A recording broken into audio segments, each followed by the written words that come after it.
بەناوی خوای بەخشندە و مێرەبان سڵاوتان لێبێ زان و خۆشەویستان خۆشحاڵین لە ئەڵلقەیەکی نوێی قوتابخانەی خێزان بێوێ عزیز و خۆشەویست شاد بووینەوە. ئەمڕۆ هەروەکو لە پشتمەوە دەیبینن لە شاری هەڵەبجەی خۆشەویستی هەڵەبجەی شەهید. ئەمڕۆ قوتابخانەی خێزان گەیشتووە بە هەڵەبجەی شەهید و دەیهەوێ خێزانێکی نمونەییتان لەم شارە جوانە و شاری شەهیدان پێشان بدە. بێگومان خێزانە نمونەیەکان یەکجار زۆرە. وە قوتابخانەی خێزان هەوڵ دەدا زۆرێک لە خانەوادەکان بەسەر بکاتەوە. ئەمڕۆ لە هەڵەبجەی شەهید میوانێکی زۆر تایبەتمان هەیە. دوو مامۆستا بەیەکەوە میوانمانن، ئێوەش بینەر و بیسەری ئەم بەرنامە تایبەتە بن.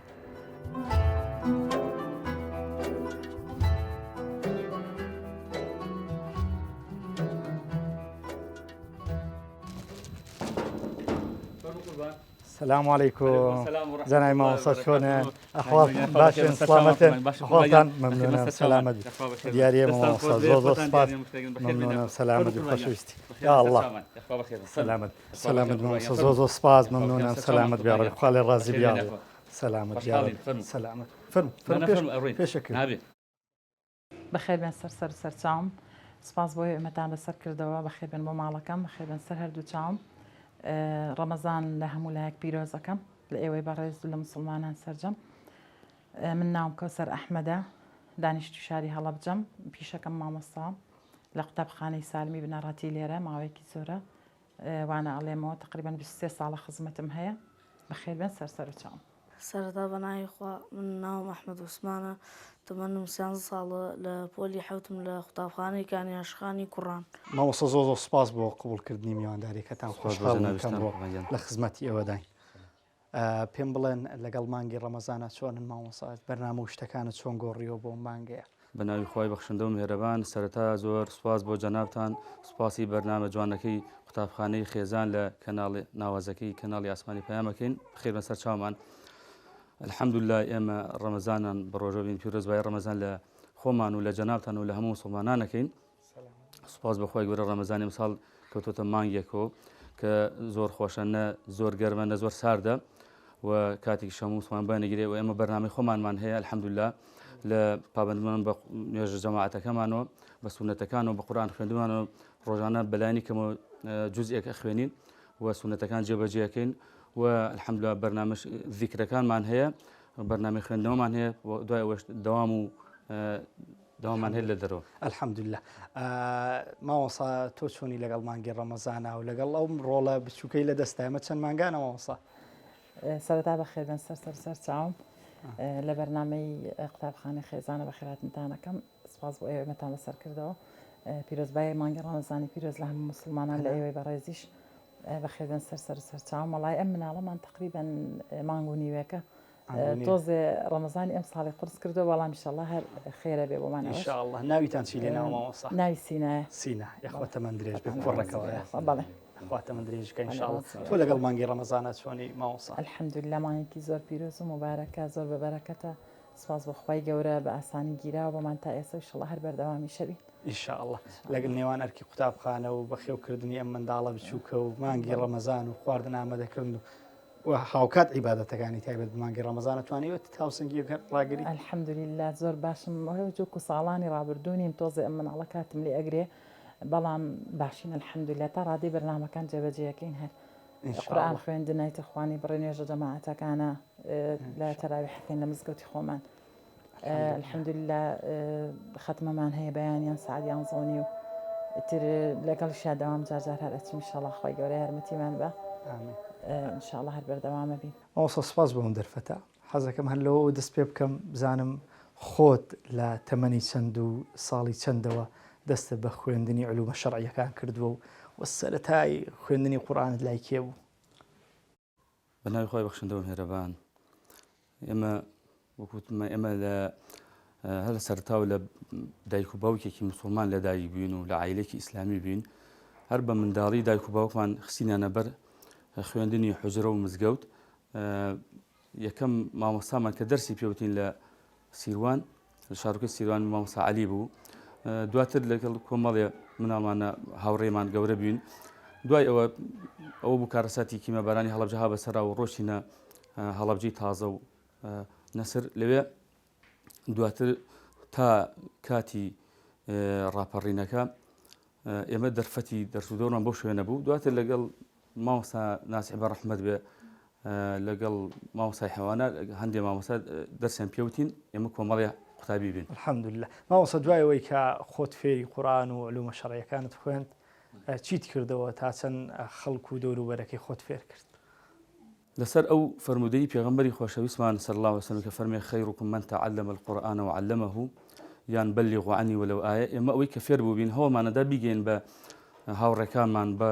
منداڵەکان بە دراوسەکانمان لەو ڕێگە هەوڵمانەدا ئەوەندەی پێمان کرابێ منداڵانی گەڕاک و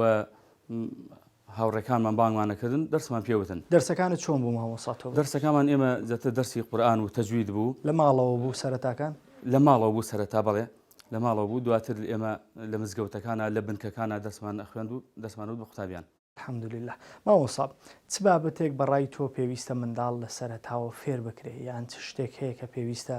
منداڵ جگە لە قورئانی پیرۆز گرنگی پێ بدرێت دایک و باوک گرنگی بە بابەتەکە بدرێت؟ بەڵێ پێویستە منداڵان دایک و باوکان جارە بیر لە پەروەردەکردنی مناڵەکانیان بکەنەوە بەوە بێ هەندێک کتێب هەیە لەسەر پەروەردەکردنی مناڵان لە قۆناغی منداڵی لە قۆناغی هەرزەکاری بە تایبەتی مناڵان هەر لە سەرەتاوە فێر بکرێن کە چۆن دەستنوێژ ئەگرن مەسەلەن چۆن سەر ئاوەکەن چۆن نان ئەخۆن چۆن ئەخەون خۆشوەرینیان دەست خوێندنیان نوێژکردنیان بەم شێوەیە ئەبێ ئەم ئادابەکانی نوێشکردن ئادابەکانی ڕۆژوگرتن ئادابەکانی قورئان خوێندن ئەمانە لە کردارەکانی ڕۆژانەوە دەست پێ بکەین. بەڵێ بەتاکید. بۆ مامۆستا لە کردارەکانی ڕۆژانەوە بۆ ئێمە لەوەوە دەست پێ بکەین چۆن ئەچێ بۆ ئاو دەست و چۆن دەست ئەشوا و چۆن نانەخوا بۆچی ئەو شتانە پێویستە سەرەتا فێر بکرێت؟ ئاخر ئەم دینەی ئێمە دینێکی واقعەیە دینەکە لەگەڵ هەموو جونگە و بوارەکانی ژیانمانە ئەبێ بیگونجێن بێت جێبەجێ بکەین. ئەم بەشانەش نان خواردنە جل لە بەرکردنە خۆشوەرینە ڕۆشتنە بە ڕێگایە هەموو ئیسلام بۆی دیاری کردوین تەنانەت چۆن ئەڕۆین بە ڕێگا وەلا تەمشی فی الأرض مەرەحا چۆن نانەخۆین بە دەستی ڕاستمان ئەی ئێمە کاتێک ئەخەوین چۆن بخەوین بەلای ڕاستمان ناخەوین ئەی گەیشتین بە خەڵکی سڵاویان لێ بکەین ئەی ئەگەر کەسێک پێویستی پێمان بوو چۆن هاوکاری بکەین بە تایبەتی بە تەمەنەکانمان هاوکاریان بکەین ڕێزیان لێ بگرین یارمەتیان دەشتیان بۆ هەڵگرین بەم شێوەیە باش. مامۆستا منداڵێک بەو ئادابانە هەروەردەکرا و هەر لە ماڵە و سەرەتا لەلایەن دایک و باوکیەوە فێرە و ئادابانەکرا لە داهاتوو گەنج و لاو و پیاوێکی چۆری لێ دەرەچێت. لە داهاتوو بە دڵنیاییەوە گەنجێکی بۆ خوا سوڵحا و گەنجێکی سوودبەخشی لێ دەرەچێت بۆ خۆی بۆ دایک و باوکی بۆ گەڕەکەکەی بۆ کۆمەڵگاکەی گەنجێکی لێ دەرەچێت کە هەمووی سوودی لە وەرگێ گەنجێکی لێ دەرناچێت چەقۆ کێش بێ گەنجێکی لێ دەرناچێت جومەر فرێژ بێ ڕێز و حورمەت بێ گەنجێکی لێ دەرناچێت خوا نەخواستە داوێن پیس بێ گەنجێکی لێ دەرناچێت زمان پیس بێ گەنجێکی بێئەدەبی لێ دەرناچێت گەنجێکی خەمخۆری لێ دەچێت گەنجێکی دڵسۆزی لێ دەرەچێت بۆ خاک و ئاوی بۆ دایک و باوکی بۆ خزم و کەسوکاری. باشە بەدایک و باوکان دەڵێ لێرەوە ئەگەر دەیان هەوێ کوڕەکانیان لە داهاتوو لەمانە دەرچن کە باشترینن چۆن پەروەردەیان کە؟ پیان دەڵێن کەوا دایک و باوکانی بەڕێز لە هەر لە منداڵی و خەمی منداڵەکان بخۆن پەروەردەیانکەن بە پەروەردەیەکی ئیسلامی دروست و ڕەسەن پەروەردەیانکەن بە موسڵمانی پەروەردە ببن دینی ئیسلام وەربگرن چونکە دینی ئیسلام دینێکی خۆشبەختیە لە دنیای بەهەشتێکمان بۆ دروستەکە جگە لەوەی قیامەتشمان پشتیوان بەخوا مسۆگەرە دینێک خوامان لێ ڕازیە دینێکە سوودبەخشین بۆ کۆمەڵگاکەمان کەسێکمان لێ دەرەچێت کە خیانەت نەکەین لە نیشتیمانەکەمان کەسێکمان لێ دەرەچێتەوە دڵسۆزین بۆ کەس و کارمان زوڵم و ستەم لە کەس نەکەین کەسێکمان لێ دەرەچێت مافی خەڵکی پێشێل نەکەین.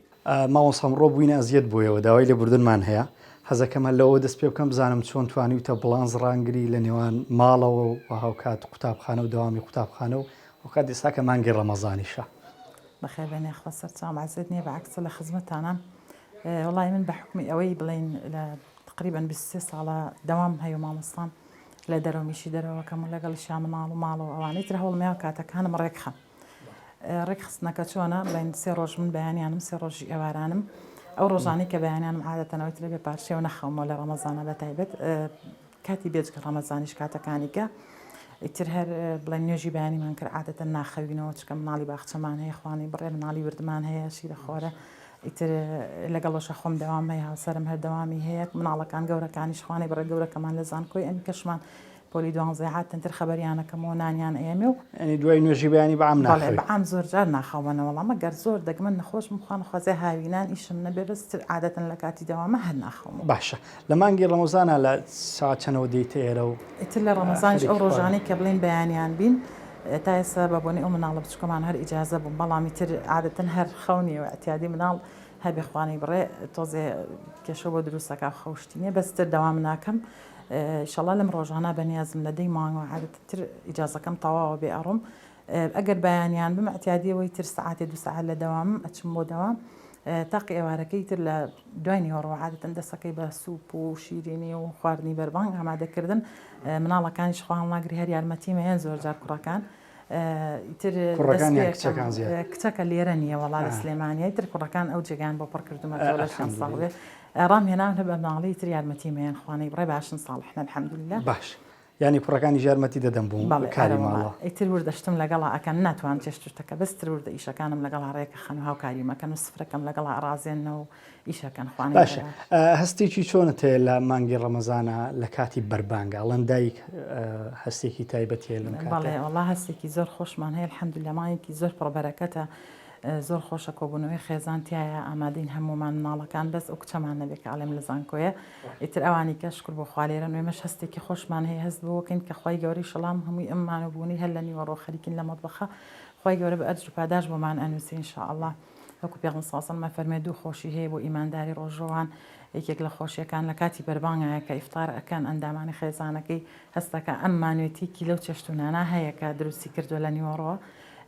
خۆشیەکەی تریشی شڵا لە قیامەتە ئەگەر خی گەورە بیکا بە نسیبمان ئینشاءالله ئەوەش لەسەر حەوزی کەوسەر پێغمبەر صلی الله علیه و سلم بەدەستی مبارەکی ئاوی کەوسەرمان باتەوە نیعمەتێکی گەورەی ئینشاءالله خی گەورە بە نسیبی هەموومانی ئامین ئەجمعین لەگەڵ کاک ئەحمەدم کاک ئەحمەد خاوەن بەهرەیەکی زۆر باشی لە بەرکردنی بەروار و کاتژمێر و تاریخە دیارە لەماوەی ڕابردوو بەشداری تاقیکردنەوەی کردووە زۆر باش کاتژمێر و هاوکات بەرواری ئەم تاقیکردنەوەی لەبەرە ئەحمەد جان چ کاتێک بوو بەشداری ئەم تاقیکردنەوەیت کرد تاقیکردنەوەکەتان چی بوو؟ سەرەتا بەناوی خوا لە 11 سی 2022 مەسەڵەن معاونەکەمان هات وتی پێشبڕکێیەکێ توان بەشداری تیا بکەن و نزیک 3 تەلەبە 3 تەلەبە ئەڕات بۆ ئەوەی پێشبڕکێیەکە 77 تەلەبە بوون ئیترێ مەژناومان تۆمار کرد 6 تەلەبە بووین لە 15 سێ ئیمتیحانێکمان ناو خۆمان ناکرد بۆ ئەوی 3 تەلەبە هەڵبژێنین چونکە 6 تەلەبە بووین ئیمتیحانمان کرد من دەرچوون تیا لەگەڵ 2 تەلەبەی تر وە لە 26 سی 2022 ڕۆشتین بۆ ئیمتیحان سەعات 8:30 و بەڕێکەوتین نۆ دەستمان کرد بە تاقیکردنەوەکە و لەوە من ساعتێک و 22 دەقەم پێچ و هاتمە دەرەوە و لێەوە ڕۆشت هاتینەوە بۆ ماڵە و تا خۆمان گۆڕنانمان خوارد و یەکسەر هاتینەوە بۆ مەکتەب وە لە سیوەکی سێ کارتەکانمان وەرگرتەوە ئەنجامەکان و من بە پلەی دووەم بووم و سەعات کارتمان وەرگرتەوە و تا 9:30 و 10 ئەو ناوەش بڵێن هەنێ قورعان و هەنێ قسەی تریان کرد و تر دوای پاشەوە ئەنجامەکانمان وەرگرتەوە و من بە پلەی دووەم بووم لە قوتابخانەی سالم پلەی یەکەمیش لە قوتابخانەی بورهان وە پلەی سێمیش 2 قوتابی بوون. باش ئەحمەد جان چۆن ئەم کاتژمێر و تاریخانەتە مو لە بەرکردووە گرنگی بە بەروارە دەی خۆت؟ وەڵی ئەگەر شتەکە بڵێن تۆزێ ها بڵێن بۆنەیەک بێ شتێک بێ گرنگی پێدەم بڵێ ئانی بۆ مەسەڵەن کاتێک بێ لێ بۆ خەڵکی باسکەی شتێک باشە پێم وا بێ خوشکێک و برایەکە دوای تۆ لەدایک بوون بەڵێ بەرواری هەردووکیان نەزانی؟ بەڵێ پەنا بەروارەکەی چێنێکە؟ ئەو نۆیەکی 2017 ئەدی سیناتان سعات 8 شەو لەدایک بووە 8 شەو لەدایک بووە کاتژمێرەکەش ێزانی ئەی سینا 22 2023 تقریبا سعات 12 تا 1 ئەر خۆت حەزت بە بیرکاری و لە بەرکردنی بەروار و کاتە ئەحمەد جان حەزە لە موهەندسیە دەستە خۆش بێ بەخواوە نەجوان کاتژمێر و سەعات و بەروارەکانت لەبەرە یەخوا سەرکەوتوو بی بەس بەر لەوە دەڵێن بە نوکتەی خۆشیش ناسراوی نوکتێکم بۆ دەڵێ بەڵێ بەسەر ئەڵێ کابراایەک مەڕێکا بە هینە سەریا بڕێ تر کابرای قەسا بێنێ و بە کابرای قەسا بڵێ لە کاکەم مەڕەم بۆ سەر بڕۆ و مەسەڵەن نیوەی گۆشتەکەی دانێن بۆ قیمە و نیوەگەی تریشی وەر گۆشتی ئاسایی بۆ ناوشلە تی ئەسقانوشتەکەشی فڕەمێ ئەیکەمە ناو سەر و پێوە بڵین پێستەکەشیەکەم بە خوری و ناوسکوشتەکەشیە دەم بە پشیلۆشتیوە واتر لەو لە مەڕەکە ئاسێری کابرای وتی ئای باشە بۆ سەوتیشم تەجین ناگێت و بخێتە سەر جەڕاسی من بای لەگەڵ. أعوذ بالله من الشيطان الرجيم أعوذ بالله من الشيطان الرجيم بسم الله الرحمن الرحيم بسم الله الرحمن الرحيم والعاديات ضبحا والعاديات ضبحا فالموريات قدحا فالموريات قدحا فالمغيرات صبحا فالمغيرات صبحا فأثرن به نقعا فأثرن به نقعا فوسطن به جمعا فوسطن به جمعا إن الإنسان لربه لكنود إن الإنسان لربه لكنود وإنه على ذلك لشهيد وإنه على ذلك لشهيد وإنه لحب الخير لشديد وإنه لحب الخير لشديد أفلا يعلم إذا بعثر ما في القبور أفلا يعلم إذا بعثر ما في القبور وحصل ما في الصدور وحصل ما في الصدور إن ربهم بهم يومئذ لخبير إن ربهم بهم يومئذ لخبير. بسم الله الرحمن الرحيم الحمد لله والصلاة والسلام على رسول الله وعلى آله وأصحابه وأتباعه ومن والاه. بڵەکانی قورئان بەخێبیان سەرچاومان ئادابی ئەمڕۆ پێم خۆشە لە خزمەتی جەنابتانە و لە خزمەتی قورئانی پیرۆزە باسی فەرمودەیەکی پێغەمبەری خۆشەویستمان بکەین صلی الله عليه وسلم کە ئەفەرمێ ليس منا من لم يرحم صغيرنا ويؤقر كبيرنا. پێغەمبەری خۆشەویستمان درودی خوای لێبێ ئەفەرمێ لە ئێمە نییە کەسێک لە ئێمە نییە مسلمانێکی تەواو نییە کەوا چی نەبێ ليس منا من لم يرحم صغيرنا ئەوەی کە بەزەی بە بچووکان نێتەوە یعنی ئەگەر بەزەی بە بچووکان نێتەوە لە ئێمە نییە ويؤقر كبيرنا وڕێزی گەورەش نەگرێت ئەبێ ڕێزی گەورە بکرین ويأمر بالمعروف وينهى عن المنكر وفرمان بکە بە چاکە و ڕێگریش بکە لە خراپە. کەواتە ئیسلامە فێرمانەکە کە ئێمە هەر لە سەرەتاوە بە گەورە بین هەر لە سەرەتاوە بە پاکی پەروەردە ببین کاتێکەوە مناڵێکی بچکۆلێ بینین دەسێ بینین بەسەریا کاتێک ئەبینین کە بچووکە کە تواناینە یارمەتی بدەین کاتێک ئەبینین کە منداڵێکە شتێکی پێنێ سێرمانەکە هاوکاری بکەین و لە شوێنێکا کەوتووە ڕاستی بکەینەوە ئەگەر جلو پۆشاکەکەی پیس بووە بۆی بگۆڕین یارمەتی بدەین کەوا جلێکی ئەگەر توانامان جلێکی جوانیشی بۆ بکڕین و ڕێزگرتن لە گەورە یان ئەم ئیسلامە فێرمانەکە ئەگەر هەر چەندێ ئینسانەکان گەورە بوون ئەبێ ڕێزیان لێ بگرین پیر بوون ئەبێ بە دەمیانەوە بچین هاوکاریان بکەین بۆی ئەفەرمێ ئەبێ ڕێز لە گەورەکان بگرین ئەبێ قسەیان نەشکێنین ئەبێ پێشیان نەکەوین ئەبێ هاوکاریان بکەین ئەو کەسانی کە پیر بوون ئەو کەسانی کەوا توانایان نەماوە ئێمە دەستیان بگرین کاتێک ئەبینین کە دەستەکانیان دەستە لەرزۆکەکانیان شتێکیان پێ و لە بازاڕەوە ئەگەڕێنەوە قاچەکانیان ئەرەزێ و ناتوانن ئێمە دەستیان بگرین و شتەکانیان لێوەرگرین و تا ماڵەوە بۆیان هەڵگرین و هەم خۆی گەورە ئەوە ئەجر و پاداشماوەنسێ و هەم لای خەڵکیش خۆشەویستێرە بین. ئیسلام فێرمانەکە کەوا بەزەیمان بە مناڵانە بێتەوە بەزەیمان بە کەمتوانەکانە بێتەوە بەزەیمان بە خاوەن پێداویستێ تایبەتەکانە بێتەوە. ئیسلام فێرمانەکە کاتێکەوە مرۆڤەکان گەورە بوون خزمەتێکی بەشەرێتیان کردووە خزمەتێکی ئێمەیان کردووە دایک و باوکمان وەکو دایک و باوکمانن بەرە گەورەمانن خوشکی گەورەمانن کاتێک ئەبینین کەوا توانیان کەم بۆتەوە ئەو کاتێمە بچین بە دەمیانە و هاوکاریان بکرین شتەکانیان لێ بگرین تۆزێ ماندوێتیان دەرکەن و بیان حەسێنینەوە ڕێزیان بگرین قسەیان نەشکێنین بەگوێیان بکەین بە جوانی هەڵس و کەوتیان لەگەڵا بکەین و بەزەیمان بە مناڵانی شابێتەوە لەخوامان چوکتن هاوکارم بکەین عزیەتیان نەدەین و ڕێزیان بگرین دڵیان ڕاگرین مامۆسایەمە خەڵک دەبینین لە دەرا کە تەمەنی گەورەی و بە ڕۆژوو نابێت ئێمە هەڵسوکۆتمان چۆن بەرامبەر بڵێ ئەلبەتە ئیسلامە کە هاتووە ئازادی داوە بە ئینسانەکان فمن شاء فليؤمن ومن شاء فليكفر يعني كي ئازادە لەوەی کە چی هەڵەبژێری ئیسلام هەڵەبژێری ئاینێکی تر ئێمە وەکو مسلمان کاتێک کە خەڵکێک بینین بە ڕۆژوو نییە لەسەرمان پێویستە وەکو کەسێک بە دڵسۆزی بە ڕێکخراوێکی ئامۆژگاری بکەین کە بە ڕۆژوو بێت کە ئەگەر بە ڕۆژوش نابێ ئەوە احترامی مانگی ڕەمەزان و مسلمانان بگرێ و لە شوێنێکە شتێک نەخوا کە مسلمانان ینی خەڵکێک پێی ناڕەحەت ببێ ئەوانە بەڵام خۆی ئازادە لەوەی خۆی تاوانبارە بێ ئەگەر ڕۆژوو نەگرێ بەڵام ئیسلام ڕێگی داوە کە مرۆڤەکان ئازادن کە بە ڕۆژۆ منیانابن ئەوە عقوبەکەی لای خۆی گەورەیە خۆی بۆ داناو بەڵام ئێمە وەکو مسلمان پێویستە پابەند بین و بەرامبەر ئەو کەسانش هەڵسوکەوتمان ناشرین نەبێ قسەی نەشیا و بەدەممانانێت چونکە خۆی گەورە ڕێگی داوە بە مرۆڤەکان کە ئەگەر ئیسلام هەڵەبژێرێ ڕۆژوو ئەگرێ ئیسلامیش هەڵنابژێرێ ئازادە بەڵامیان بە نەسیحەت و بە قسەی خێر بەڵام ئێمە نابێ ئەوەشمان لەبیر بچێت کە ئەو کەسانی بە ڕۆژوو بن ئەجر و پاداشتان لای خوا زۆر گەورەیە پێغەمبەری خۆشەویستمان صلی الله علیه و سلم فەرمێ خی گەورە لە فەرمودێکی قورسیا فەرمێ هەموو شتێکی بەنی ئادەم بۆ خۆی بێ ڕۆژوو بۆ منە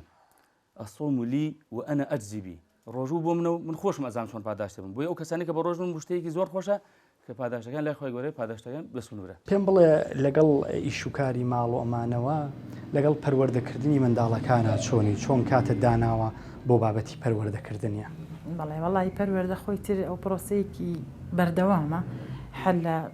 لە دایکبوونیانەوە پێگرە پێش لە دایکبوون ژەبێ ئینسان ئافرەت خەمی ئەوەی هەبێت کە مناڵەکانی چۆن پەروەردەکە پێشە لە خۆیەوە دەست پێ بکە خۆی قدوەیەکی باش بێ بۆ مناڵەکانی هەڵسوکەوتی خۆی ڕفتاری خۆی گفتاری خۆی قسەکانی هەمووی ئەوی ئەوانە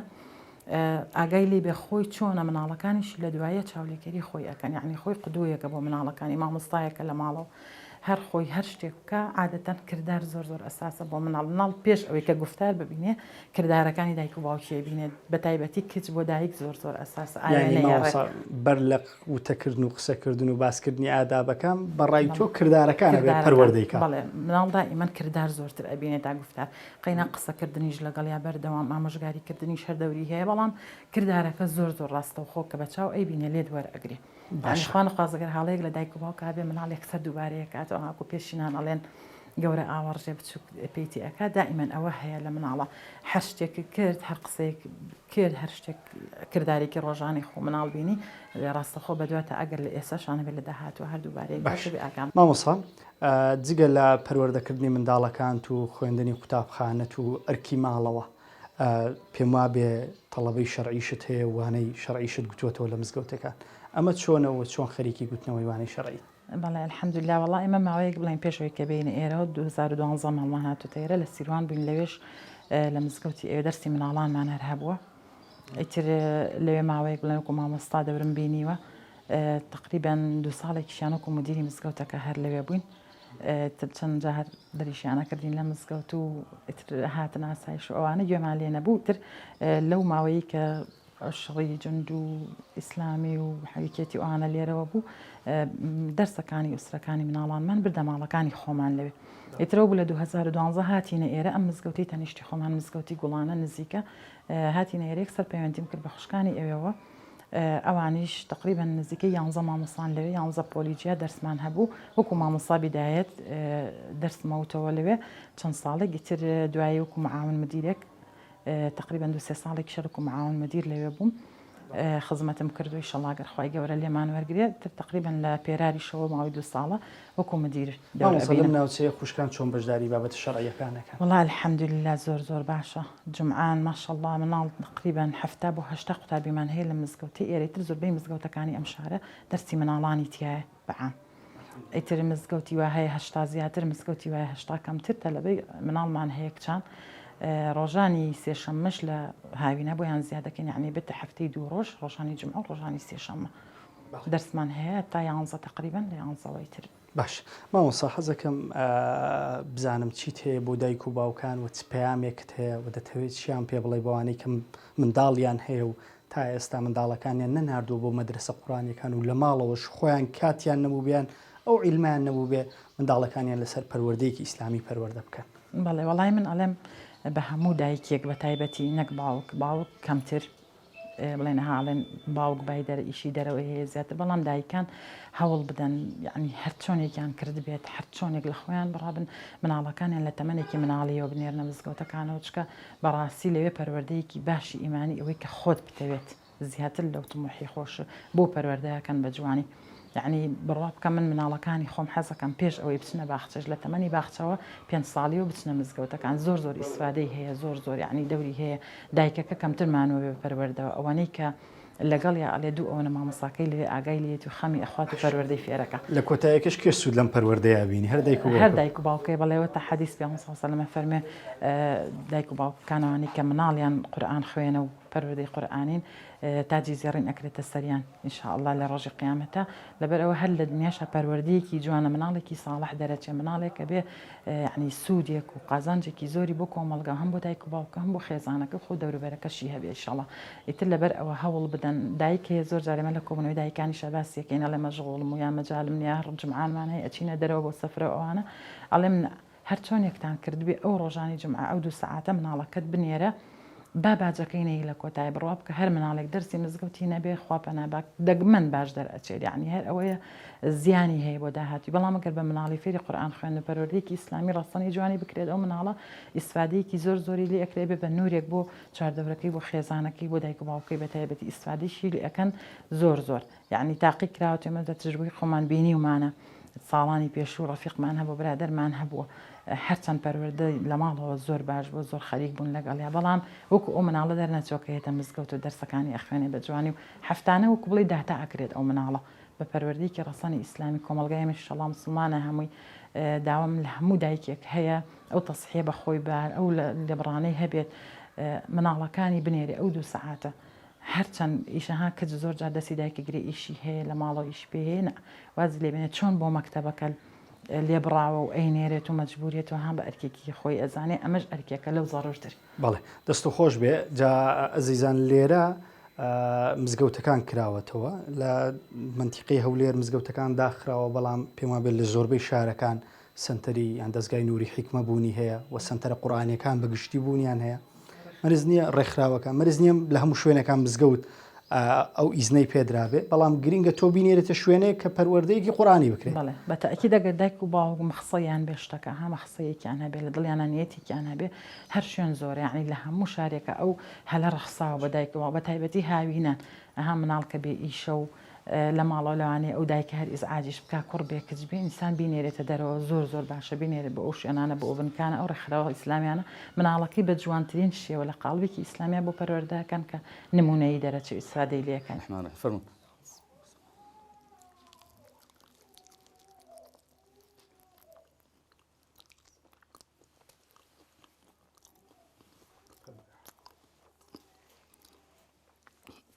بسم الله الرحمن ربنا آتنا في الدنيا حسنة وفي الآخرة حسنة وقنا عذاب النار ربنا فاغفر لنا ذنوبنا وكفر عنا سيئاتنا وتوفنا مع الأبرار اللهم لك صمت وعلى رزقك أفطرت وعليه توكلت وبك آمنت ذهب الظمأ وابتلت العروق وثبت الأجر إن شاء الله يا ربي خواهي جان عبادة وطاعتي أما جي في روزي رمضان من لورقري لقل سرجم ما كان ترى لقناها كان من خوش بي لقناهي باوكو دايف من خوش بي من دالا كان من صالح كي يا رب العالمين هر كسي كيشو جيرو قرفتكي بو چار سركي خوايا هر مسلمانك بهر كيشيكم مبتلايا بو چار سركي يا رب العالمين خوايا جان دريو خير لمسلماناني غزب كيتو خوايا جان خوايا دريو خير لمسلماناني فلسطين كيتو خوايا بخاتنا وجوانكاني خوات هر مسلمانك قرزار قرزكي بو بجري هر مسلمانك كيشو قرفتكي بو چار سركي هر مسلمانك نخوشي شفاء بدي يا رب العالمين آمين والحمد لله رب العالمين بسم الله الرحمن الرحيم الحمد لله رب العالمين الرحمن الرحيم مالك يوم الدين إياك نعبد وإياك نستعين اهدنا الصراط المستقيم صراط الذين أنعمت عليهم غير المغضوب عليهم ولا الضالين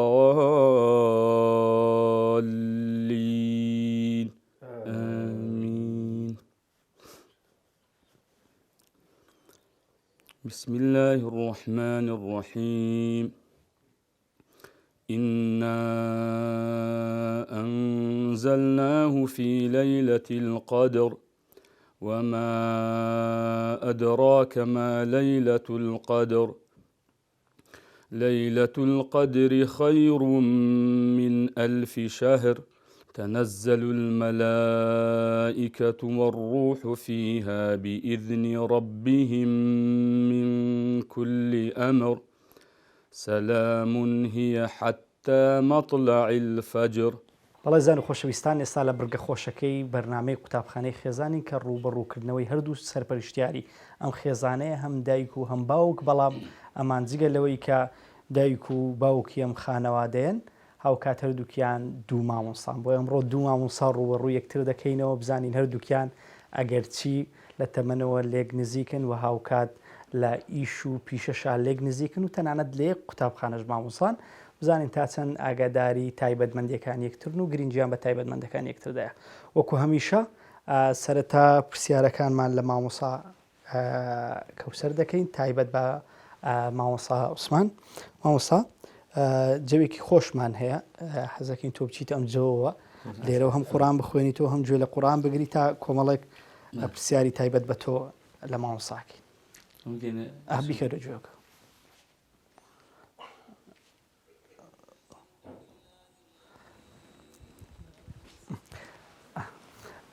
مامۆستا طبعاً ئێستا مامۆستا گوێی لە قورئانە و گوێی لە ئێمە نییە بۆ ئێمە بە پێویستی ئێزانم چەند پرسیارێکی تایبەت بە مامۆستا لە تۆ بکەم. مامۆستا لە نێو ئەو هەموو قورئان خوێنە جیهانیەی کە هەیە حەزی بە دەنگی چ قورئان خوێنێکە؟ بەزام ئەحمەد عەجمی. ئەحمەد عەجمی زۆر باشە. ئەگەر زۆر دڵنیانی وەکو هاوکاری دەتوانی دوو ناویش بڵێ. بەزام ماهر معەلقیش کەمێک حەز لێ بە زیاتر ئاس ئەحمەد عەجمێکی زۆر باش. مامۆسا پێم وابێ خەڵکی هەڵەبجەنی خەڵکی دەوروبەری هەڵەبجەیە لە نێو شارانەی کە هەیە لە هەولێر سلێمانی و تەنانەت ناحیە و قەزاکان حەزی زیاتر بە چ شوێنێکە؟ وڵای حەزی زۆر زیاتر لە ناحیە سیروانە خۆیان خەڵکی ئەوێن بڵێن هەر لە مناڵیوە لەوێ ژیاوە. ئێستاش حەزی بەوێ زۆر لەوێش لە دایک بۆیان لەوێ لە دایک نەبوون بەستر بە مناڵی چوونەتەوێ هەر لەوێ بوو تا ساڵانی 2011 هەر لەوێ بوون. لە دوای ئەو هاتم وێرە بەڵێ ئێستاش هەر دڵی لەوێ زیاترەوەی خۆش. زۆر باشە. مامۆستا بێگومان ئێستا وتاربێژی زۆر سەرکەوتومان هەیە لە هەرێمی کوردستان وتاربێژمان هەیە ینی دەنگ و سەدایان ماشەڵا بەردەوام لە بەرگوێی خەڵکە. ئەو وتاربێژانەی کە هەیە مامۆستا سەرسامە بە کامیان و زۆر گوێ لە کوێیەگرێ؟ بڵێن ئەوانەی تایبەتن بە ڕۆژی جومعە بەگشتی بانخوازەکانی ئێستا؟ وەڵاهی زیاتر بڵێم مامۆستا فاتح شارستانی. مامۆستا فاتح شارستانی بەڵام وەکو ئەم دەوروبەرەی خۆمان لای مامۆستا مەریوان واجبە بە وتارەکانی ئەو زیاتر لە لای ئەویش نوێژەکە. مامۆستا کێ بۆی تۆ؟ مامۆستا مەریوانی مزگەوتی دەستی خۆمە. مەریوان زۆر باشە. مامۆستا دوای زمانی کوردی حەزی بە چ زمانێکی ترە؟ وڵای زامەک و کەلتورۆک و زمانی زیاتر حەزی لە زمانی فارسیە. فارسی؟ زۆر باشە. هەم کەلتور و هەم زمانیش. زۆر باشە و چوار پرسیارەکەمان کرد. یەکەمیان گوتت ئەحمەد عەجمی، دووەمینیان گوتت ناحیەی سیروان، سێمینیان مامۆستا فاتح شارستانی بە یەکەم و مامۆستا مەڕوانیشت ئاماژە پێدا ئەوەی تریش کەلتوری فارسی و زمانی فارسی. ئەو پرسیارانەی ئاڕاستە دەکەمەوە بزانین تا چەند توانیتە تایبەتمەندیەکانی مامۆستا بزانی. ئیزافەتەن با پرسیارێکتە لێ بکەم بەڵام ئەگەرەوە نەشی زانی ئاساییە. مامۆستا زۆر ڕقی لە چ خواردنێکە؟ حەز ناڕەق. بەتاتی زۆر ڕقلی حەزی لێنێ بریانیش ئەیخوا بەس حەزی لێنی وەکو حەز پەتاتە لە سوورکراوەکان پەتاتە و خواردنامە دەکەنی بریانی بریانیش دەستە خۆش بێ دەست خۆش بێ مامۆسا بسم الله مامۆسا سلام علیکم چۆن بوو مامۆسا جەوەکە زۆر خۆش بوو سعدی غامیدی بەڕاستی الحمد لله این تایبەت بوو الحمد لله والله ئاگام لێ ئەوە خوا. نەبوو قورآنەکە گرتووە الحمد لله خی گەۆری انشاءالله شێر بەئەجر بۆ حساب کردووی چوار پرسیارمان کرد و ئیزافەتەن پرسیارێکی تریشمان لە مامۆسا کرد سەبارەت بە تایبەتمەندەکانی تۆ توانێەوە دابنیت ئەفۆن مامۆسا مامۆسا چوار پرسیارمان لە مامۆسا کرد و ئیزافەتەن پرسیارێکمانیش هەر بەکو ئیزافە لێ کرد سەبارەت بە تایبەتمەندیەکانی تۆ یەکەمین پرسیارمەوە بوو جەنابەت مامۆسا عوسمان حەزی بە دەنگی چ قورئان خوێنێکە دوو ناویدا مێ بزانم تۆ چێمان پێڵێ بڵێمانی خۆم بڵێ والله من ئەلبەتە قورئان خوێنەکان زۆر حەزم لێیانەکان ئەو ئەم شێخ سعدی غامیدی حەزم لێتی و بەڵام زۆر حەزم لە شێخ دەنگی شێخ محەممەد ناصر عەزاویە باشە لەگەڵ ئەو شێخ عەبدوڕەحمان حودەیفی ئەوەی قاریئەکەی مەدینە زۆر باش مامۆسا ڕەحمەتی خوای لێ وفای بکەوە ڕاستە مامۆسا دوو ناویت پێگوتم لەو ناوانە نەبووکەوەیە تۆ گوتت دەتوانێت ئیزافەتەن یەک ناوی تر بڵێ ئەگەر لەو دوو ناوە تێدا بوو بەڕاست بۆ مامۆسا حسابەکە غامیدی شێخ سعدی غامیدی حەزم لێتی هێشتان ئەوت نەگوتووە وڵای نازانم تۆ دەستە خۆش بێ مامۆسا گوتی گویان لێگرم هەمویان بەس مامۆسا وای هەست کردووە تۆ زیاتر حەزت بە ئەحمەد عەجمیە بڵێ و ماهەر مایقلی بە پلەی دووەمەدانە خۆم سەربات شێخ ئەحمەد عەجمیەکە حەزت لێتی بەڵام نەتگوت مادەم نەتگوت بەڕاست حساب نییە باشە مامۆسا لە نێوان شارەکانە حەزە بە چ شارێکە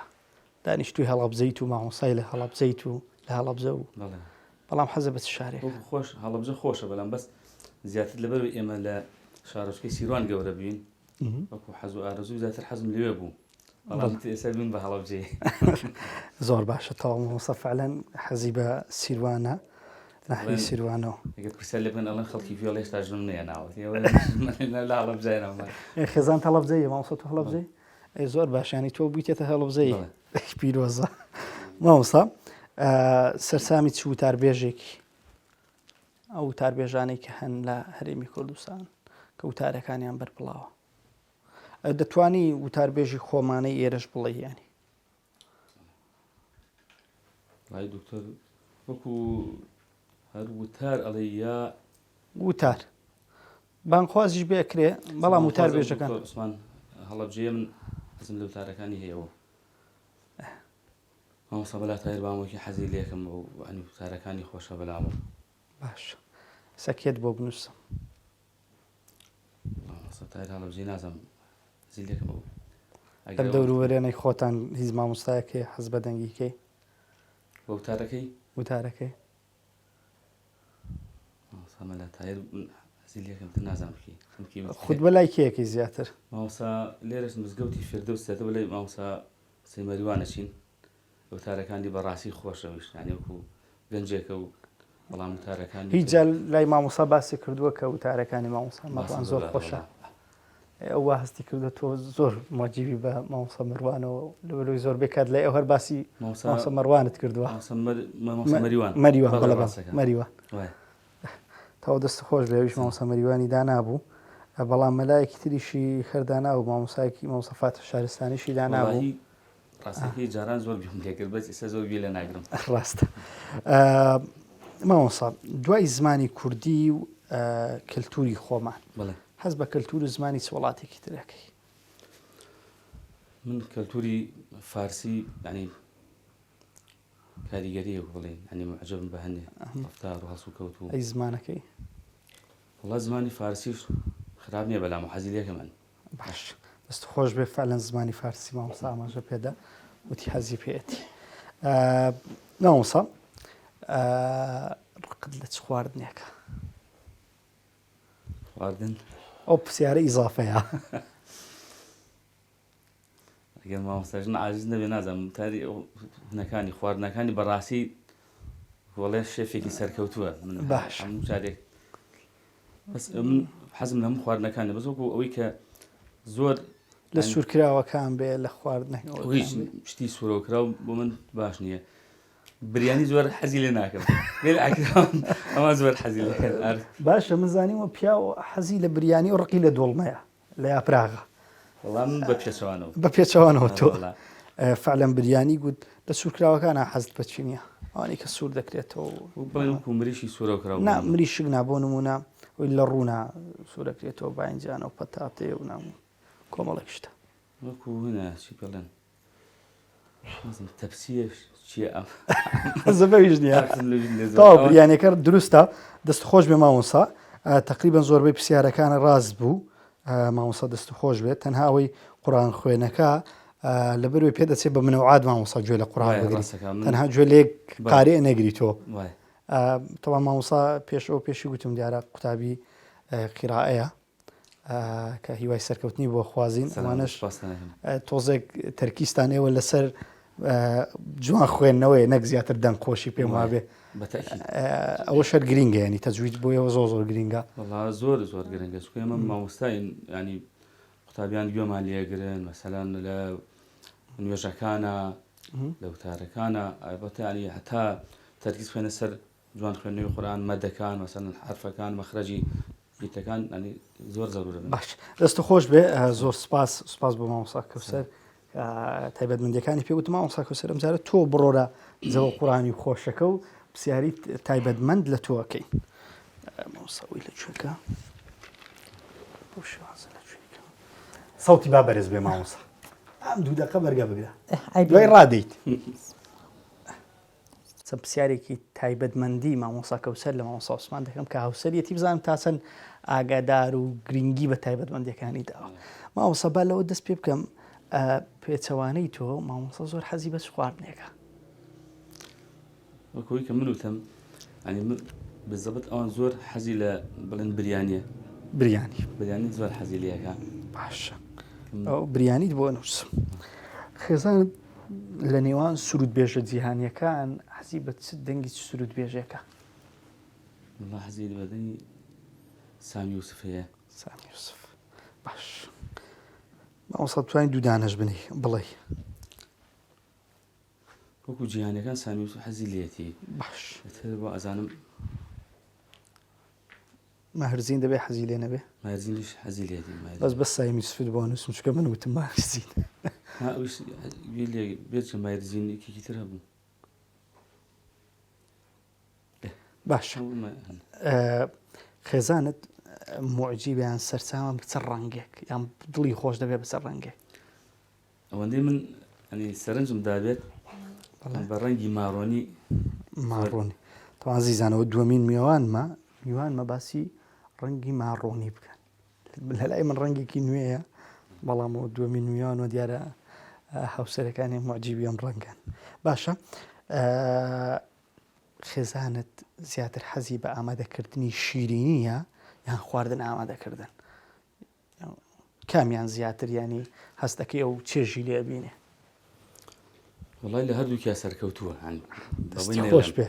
تەبام ئێمە خواردنەکەمان تاقی کردەوە بە فعلی ماشاءڵڵایەوێ ڕەبێ و دەست و پەنجانێ قەڵم هەردووکی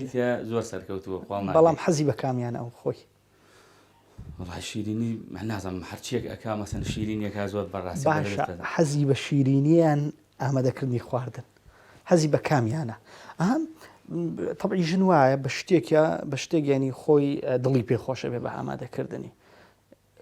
کامیان زیاتر خواردن بەڵام شیرینیش تەواو خواردن بە پرسیاری شارەکەش لە مامۆستا بکەین ئەو خەڵکی هەڵەبجەشە ئەو حەزی بەڵام شارنا حەزی بە سەیرانگایەکە لە هەرێمی کوردستان بەگشتی ئەوەندەی سەرنجمان دابێ بڵێن زیاتر ئێمە بۆ هەورامان زۆر سەیرانەکەین هەورامان ناوچەیەکی دیاری کراو هەیە لەوێش چکەوێش ماشەڵڵا گەورەگران بیارە ئەچین ئاوێسەر زەڵم باش دەستە خۆش بێ مامۆستا زۆر سپاس دەکەم مامۆستا خاتوون ڕایگرە مامۆستا جەوەکەوت چۆن بوو؟ والله خۆش بوو چنی خۆش بوو. خۆش الحەمدولله قورئان خۆشتر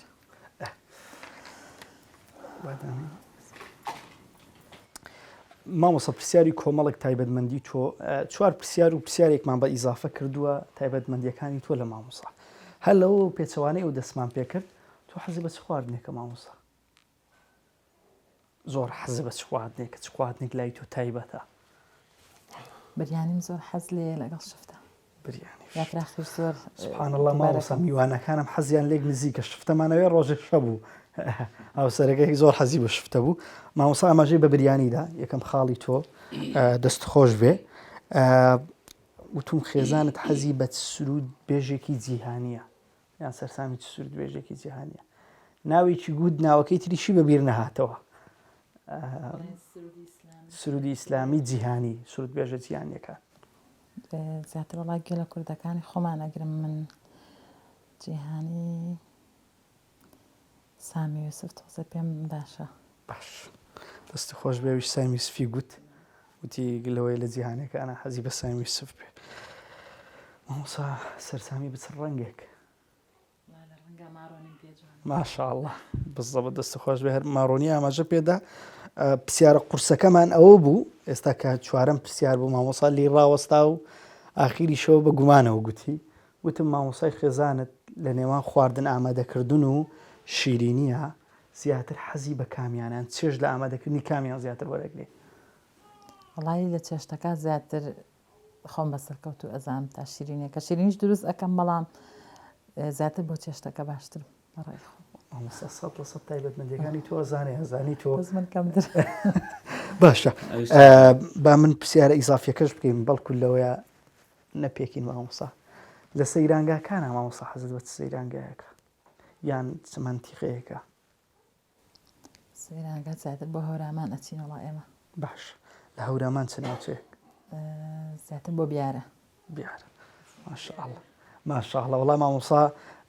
تایبەتمەندیەکانی بە 100% زانی ئەوەی تۆش من پێم وایە طبعاً ئەوەی تەناوی قورآن خوێنەکە قورآن خوێنەکە ئەمزانی ئەو محەممەد ناسر بەس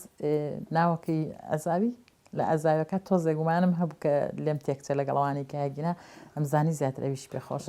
خی پەروەردیگار ئینشاءالله ئەم خێزانەیە بەختەوەرکە خی گەورە تەمەندرێشتان کە ئینشاءالله